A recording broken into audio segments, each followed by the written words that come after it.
Hello मेरे प्यारे बच्चों, नमस्कार। कैसे हैं आप सभी? उम्मीद करते हैं आप लोग अच्छे होंगे, स्वस्थ होंगे, मस्त होंगे और अपनी पढ़ाई में शानदार तरीके से व्यस्त होंगे।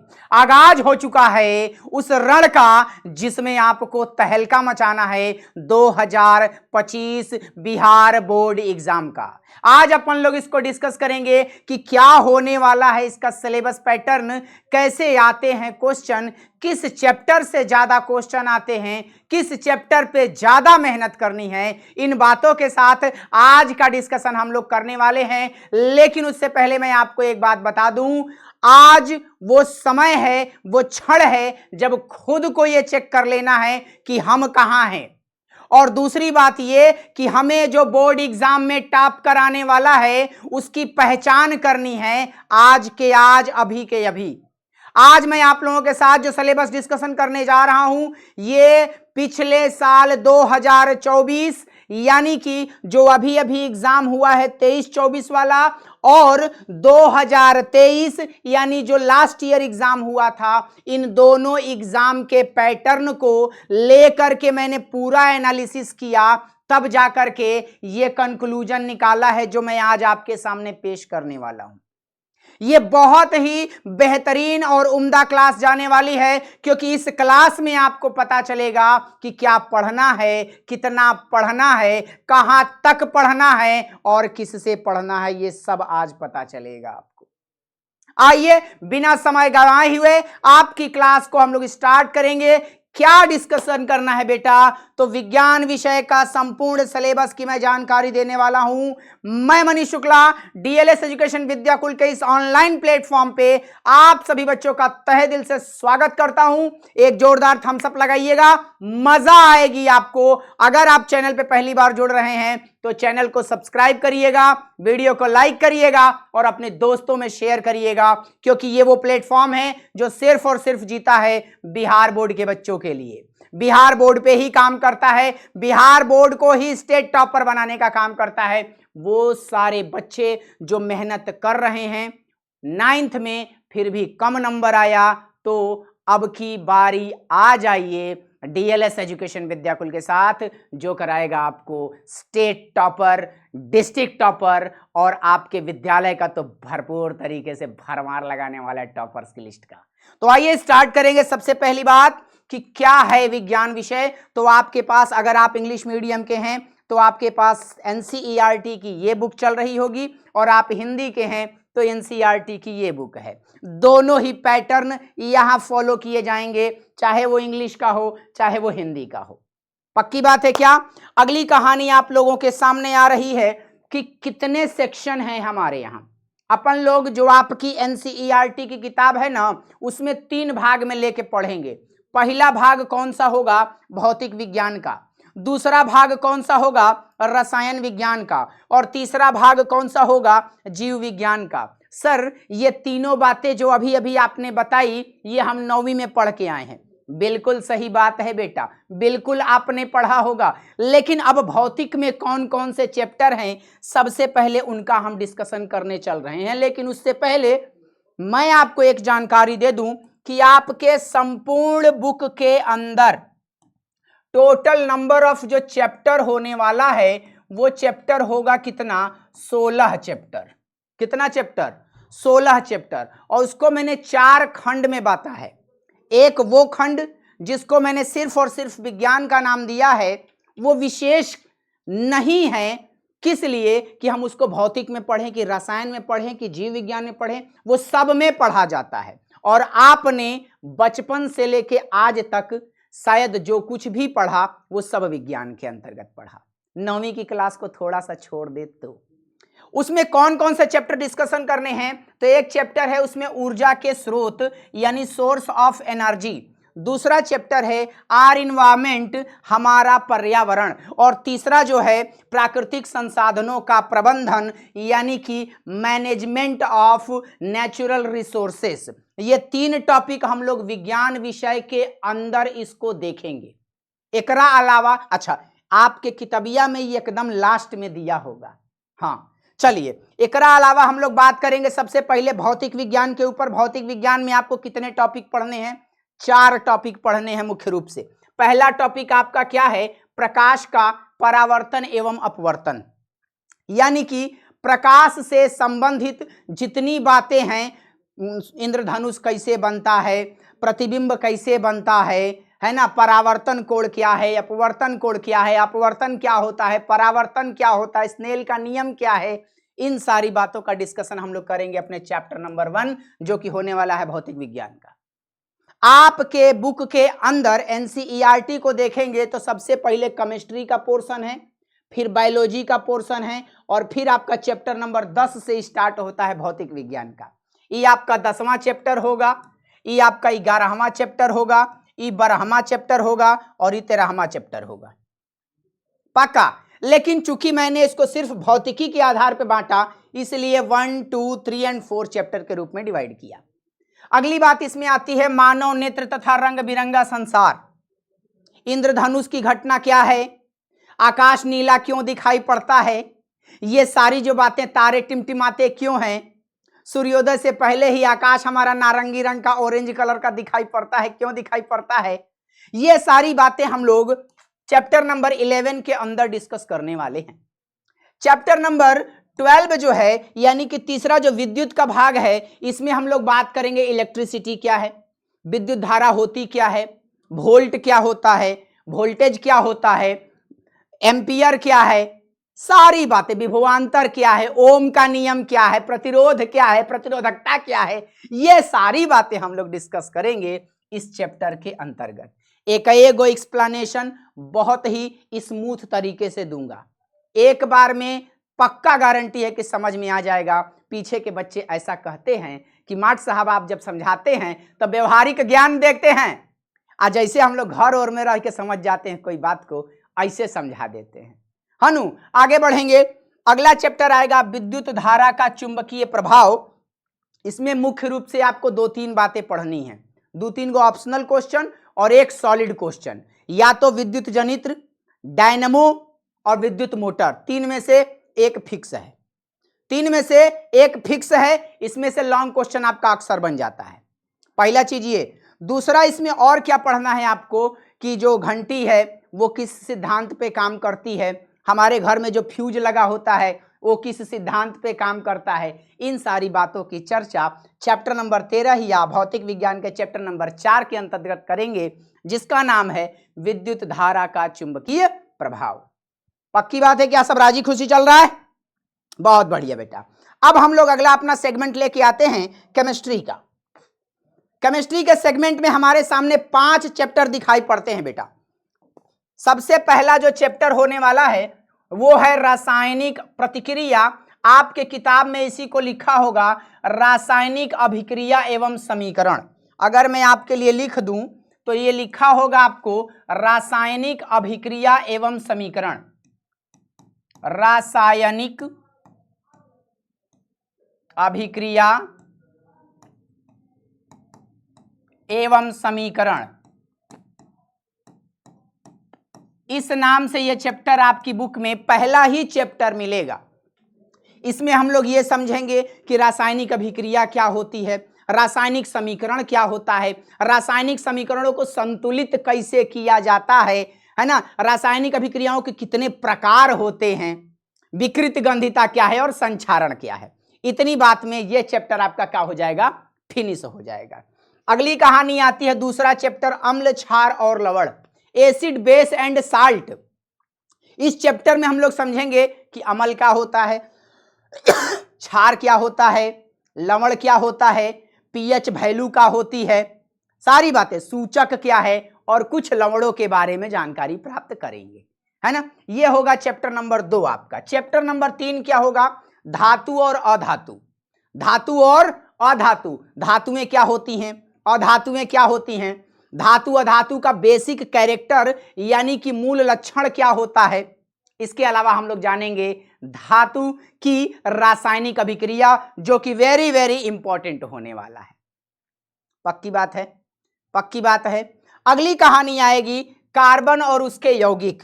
कार्बन और उसके यौगिक में हम लोग जानेंगे कि कार्बन क्या है, कार्बन के कौन कौन से यौगिक हो सकते हैं, सिंगल बॉन्ड कब लगाते हैं, डबल बॉन्ड कब लगाते हैं, ट्रिपल बॉन्ड कब लगाते हैं, और इथेनॉल कैसे बनता है, ईथर क्या होता है, कार्बोक्सिलिक अम्ल क्या होता है, ये सारी बातें, आईयूपीएसी क्या है, नए नए टॉपिक हैं जिनको अभी आपने 9वीं तक शायद समझा या पढ़ा ही नहीं होगा, लेकिन सब बताएगा, अपन सब बताएगा बेटा तुमको।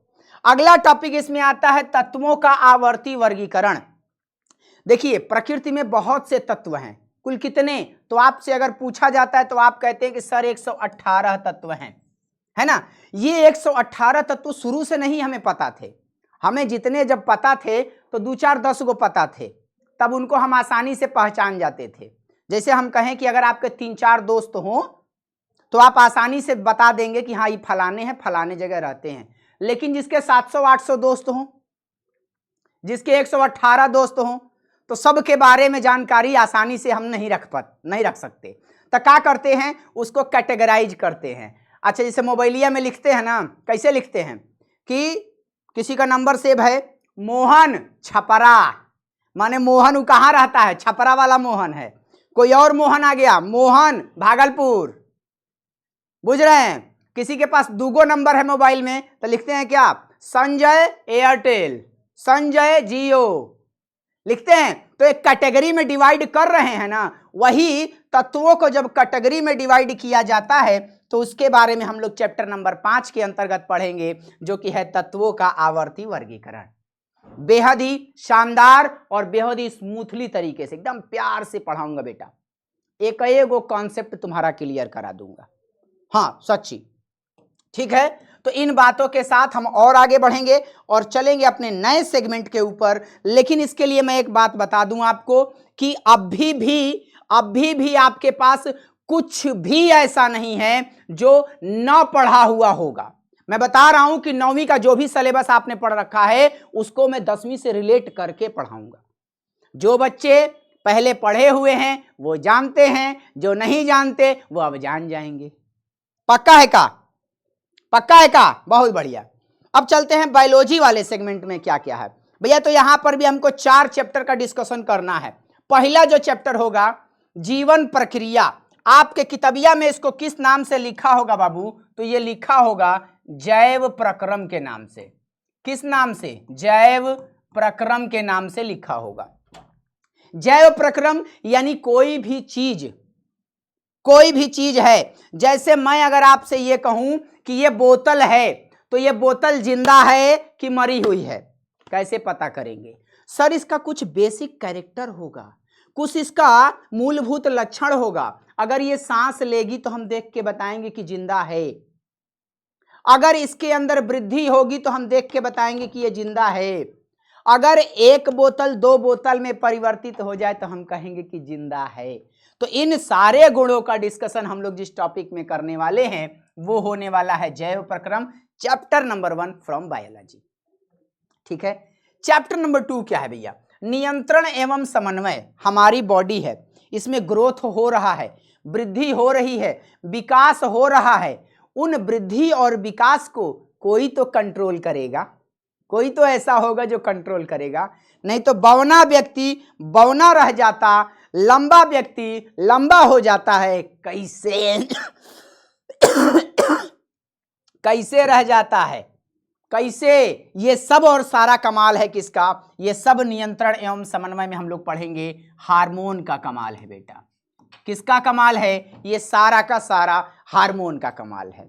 तो हम लोग जानेंगे 2 तरह के हार्मोन के बारे में। एक हार्मोन वो जो पौधों में पाया जाएगा और दूसरा हार्मोन वो जो किसमें पाया जाएगा? जंतुओं में पाया जाएगा। और जंतुओं में भी हम लोग किसकी स्पेशल बात करेंगे? मानव शरीर में पाए जाने वाले हार्मोन के बारे में। पक्की बात है? बिल्कुल, आप लोग शानदार तरीके से जुड़े रहिए, क्योंकि ये वो चैनल है जो आप लोगों के लिए बेहद बेहद बेहद बेहद सिर्फ आपके लिए काम करना जानता है, सिर्फ आपके फायदे के लिए सोचता है। हमारा सिर्फ एक फायदा है, और वो क्या? कि आप जहां जाएं, आपका रिजल्ट कोई पूछे तो आप बताएं और कहें कि हाँ हमने डीएलएस एजुकेशन विद्याकुल से पढ़ाई की। बस इतना सा स्वार्थ है, और आपके लिए दिन रात लगे हुए हैं हम लोग। एग्जाम आज से स्टार्ट होगा ना, जिस दिन एग्जाम आपका खत्म होगा जिस सब्जेक्ट का, उस दिन तक, जैसे मान लीजिए अभी 20 फरवरी को साइंस का पेपर था, तो 20 फरवरी तक दिन रात हम लोग लगे हुए थे, सिर्फ और सिर्फ किसके लिए? तो आप लोगों के लिए। पक्की बात है क्या? चलिए बढ़ेंगे अगले टॉपिक की ओर। और अगला टॉपिक क्या कहता है? जीव जनन कैसे करते हैं, हाउ ऑर्गेनिज्म रिप्रोड्यूस, यानी जीवों में होने वाले रिप्रोडक्शन के बारे में भी हम लोग पढ़ने वाले हैं। शानदार, ठीक है। यानी कि हम जानेंगे कि एक जीव है, उससे दो जीव कैसे बनते हैं, या मां और पिता हैं तो उनसे संतान कैसे जन्म लेती है, जो संतान जन्म लेगी वो लड़का होगा कि लड़की, इसके बारे में भी जानकारी देंगे। ये सारा का सारा हम लोग पढ़ेंगे किसमें? जीव जनन कैसे करते हैं, हाउ द ऑर्गेनिज्म रिप्रोड्यूस में, ठीक है। और आखिरी टॉपिक आता है आनुवांशिकता एवं जैव विकास। हम अपने पिताजी के पुत्र हैं, उनका लक्षण हमारे अंदर आया, हमारा लक्षण हमारे बच्चे में जाएगा। ये सब कैसे लक्षण होते हैं? आनुवांशिक लक्षण होते हैं। कैसे एक पीढ़ी से दूसरी पीढ़ी में जाता है, इसके बारे में हम लोग पढ़ेंगे इस चैप्टर के अंदर। वो कहते हैं ना, बोया पेड़ बबूल का तो आम कहां से खाए। अरे पेड़ जो बबूल बोएगा वो बबूल ही तो पैदा होगा। इंसान की औलाद है, इंसान बनेगा, न हिंदू बनेगा न मुसलमान बनेगा। पक्की बात है क्या भैया? इंसान की औलाद है, इंसान बनेगा।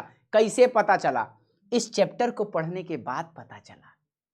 और विकास जो शब्द है, जैव विकास, इसमें हम लोग पढ़ेंगे लैमार्क वाला थियरी। आपने सुना होगा पहले जिराफ कैसे हुआ करते थे, अब ऐसे हो गए, समझ रहे हैं।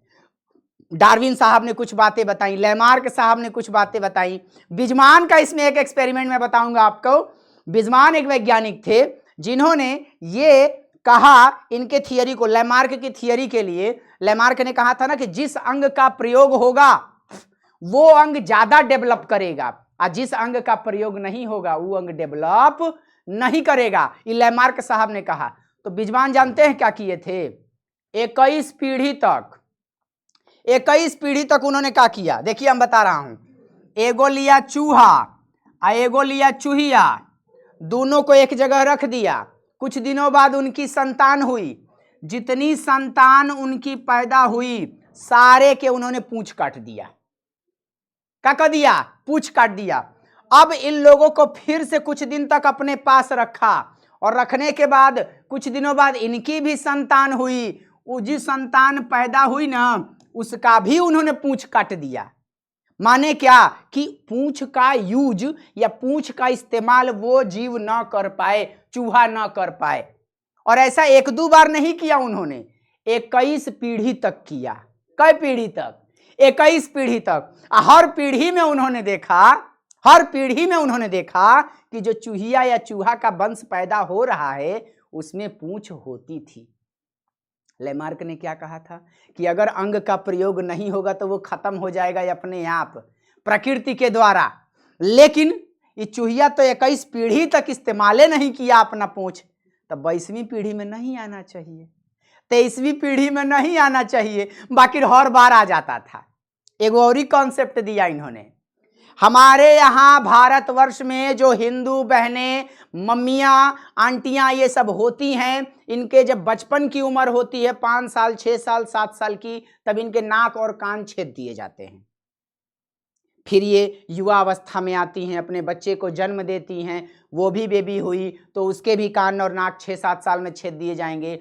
ये परंपरा आज से नहीं चलती चली आ रही, लाखों सालों से चलती चली आ, हजारों सालों से चलती चली आ रही है। तो जो अब बेटियां पैदा होनी चाहिए उनके नाक और कान छिदे हुए होने चाहिए। क्यों?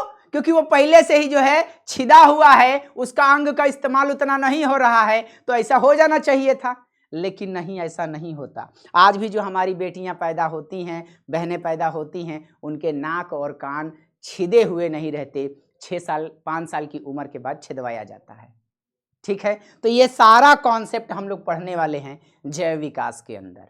तो ये टोटल के टोटल आपके साथ मैंने डिस्कस किया 16 चैप्टर, 4 बायो के, 5 आपके रसायन के, 4 आपके भौतिक के। कितने हुए? 4, 4, 8 और 5, 13। और 3 गो विज्ञान के अंतर्गत हमने डिस्कस किया। ये टोटल हो गए आपके कितने चैप्टर? 16 चैप्टर।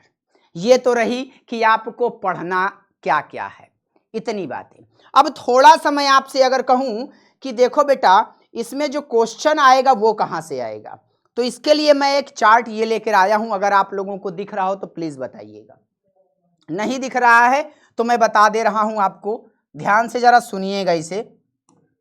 ये लिखा है कि खंड संख्या 1 2 3 4 5, 5 गो खंड में बांटा है इसको। सबसे पहला जो खंड बांटा है इसने, ये बांटा गया है केमिस्ट्री के लेवल से, यानी रसायन विज्ञान से। कितना प्रश्न आएगा? 20 नंबर का प्रश्न आएगा। फिर जो जीव जगत वाला है, जैव प्रक्रम है, नियंत्रण एवं समन्वय है और जनन वाला जो चैप्टर है, इन सारे चैप्टर को मिला करके कितना नंबर आएगा? 20 नंबर का आएगा। जो बिजली और उसके प्रभाव वाला है, यानी विद्युत वाला जो चैप्टर है, और दूसरा विद्युत धारा का चुंबकीय प्रभाव वाला जो चैप्टर है, इन दोनों से मिला करके कितना नंबर का आएगा? 10 नंबर का आएगा। फिर जो प्रकाश वाला टॉपिक है उसमें 2 खंड है, एक तो है प्रकाश का परावर्तन एवं अपवर्तन और दूसरा है मानव नेत्र और रंग बिरंगा संसार। ये दोनों टॉपिक मिला करके कितने नंबर का आएगा? 20 नंबर का। आज जो 3 चैप्टर विज्ञान वाला बताए थे ना, वास्तव में उसका कुछ हिस्सा आप एसएसटी में भी पढ़ने वाले हैं, है नु? तो वो वाला पोर्शन प्राकृतिक संसाधन के नाम से दिया जाता है और उसमें से टोटल आता है कै नंबर? 10 नंबर का। कितना नंबर का? 10 नंबर का। तो टोटल जो आपका नंबर हो जाता है वो कितना हो जाता है? 80 नंबर। कितना नंबर हो जाता है? 80 नंबर हो जाता है। कितना नंबर? 80 नंबर। ये टोटल आपका पेपर कितने नंबर का बनेगा? 80 नंबर। सर 20 नंबर क्या? तो 20 नंबर आपको प्रैक्टिकल के लिए होगा, जो आपको स्कूल की ओर से मिलता है। प्रैक्टिकल कराया जाएगा, फाइल बनेगा, चार्ट बनेगा, वाइवा होगा, तब 20 नंबर मिलेगा आपको। 80 नंबर का खेल हम लोग यहाँ पर करने वाले हैं। ये जो 20 नंबर है ये आपके हाथ में है। जैसा आप करेंगे, जितना बढ़िया करेंगे, विद्यालय आपको वैसा नंबर देगा। 80 नंबर की गारंटी हम ले रहे हैं। पक्की बात है क्या? इतना कॉन्सेप्ट समझ गए क्या? अब एक छोटू सा कॉन्सेप्ट आपको और समझा दें, ज्यादा समय ना लेते हुए। देखिए जो आपका एग्जाम पैटर्न होता है ना, एग्जाम पैटर्न होता है, इसमें 3 तरह के प्रश्न बनते हैं। कितने तरह के? 3 तरह के। एक बनता है वस्तुनिष्ठ, इसी को आप लोग किस नाम से जानते हो? एमसीक्यू के नाम से जानते हो। ऑप्शनल वाला, क्वेश्चन दे दिया, 4 गो ऑप्शन दे दिया, उसमें से एगो टिक करना, एगो कोई सही रहेगा। तो एमसीक्यू वाला जो क्वेश्चन होता है ना बाबू, वो कै ठो होता है? तो उसका संख्या बताया गया 80 क्वेश्चन रहेगा, जिसमें आपको कै गो करना रहेगा? 40 गो करना रहेगा। कितना? 40 गो। फिर अच्छा, ये कुल कै नंबर का होता है? 1 नंबर ही होता है। कितने नंबर का? 1 नंबर का। फिर आता है लघु उत्तरी वाला। 3 सेक्शन है, भौतिक है, जीव है और रसायन है ना? फिजिक्स है, केमिस्ट्री है और बायोलॉजी है। इन तीनों सेक्शन से 8-8 प्रश्न आते हैं। तीनों सेक्शन से 8-8 प्रश्न आते हैं और आपको करना कितना रहेगा? ई 8 गो में से 4 गो, ई 8 गो में से 4 गो, ई 8 गो में से 4 गो। अब प्रत्येक प्रश्न का जो जवाब रहेगा आपको कै नंबर दिलाएगा? 2 नंबर का एगो प्रश्न। माने करना कै गो है? 4 दूनी 8, 4 तिहाई 12, 12 गो करेंगे तो 12 दूनी 24 गो नंबर यहां से मिलेगा। तो 40 गो नंबर ई और 24 गो नंबर हई दिलाएगा। अब दीर्घ उत्तरी प्रश्न फिर आ जाता है। इसमें 3 सेगमेंट फिर से, भौतिक, रसायन और जीव, तीनों में से आपको 2-2 गो प्रश्न आएगा। करना कितना रहेगा? एगो करना रहेगा। अगर फिजिक्स के बात करूं तो एगो प्रश्नवा आपको दिलाएगा कै नंबर? 6 नंबर। केमिस्ट्री और बायोलॉजी की बात करूं तो एगो प्रश्नवा दिलाएगा 5 नंबर और दोनों में से एक एगो 5-5 गो हो गया तो हो गया 10 नंबर। तो 10 गो ई और 6 गो ई 16 गो।